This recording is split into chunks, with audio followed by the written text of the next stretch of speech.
I am the Tofu Golem. Please enjoy the video. You start by getting hardware ready. Xbox 360 units, good Ethernet cables, and a switch or router. Plug each console into the switch with Ethernet, power them on. Next, decide IP addressing. Use DHCP for simplicity or set static IPs on the router to avoid conflicts. Once done, make sure console firmware is current. Update via USB or online so system link compatibility is guaranteed. These steps prevent basic connectivity issues later and save time during configuration. You now configure each Xbox network section.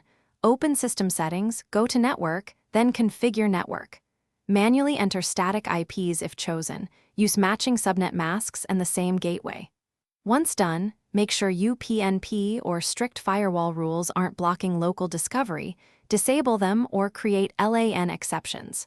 After saving, test connectivity by pinging one console from another or using a PC on the same switch to confirm response times and packet delivery. You finish by launching the same multiplayer game on each Xbox and selecting System Link or LAN Play. One console should host while others browse for sessions. Join the host. If discovery fails, first restart all consoles and the switch, then recheck IP addresses and physical connections. Make sure mixed wired/wireless configurations aren't isolating LAN traffic. If problems persist, swap in a confirmed good Ethernet cable or connect two consoles directly to rule out switch faults. This single troubleshooting tip often isolates the issue quickly. Thanks for watching. Consider subscribing if we helped you today.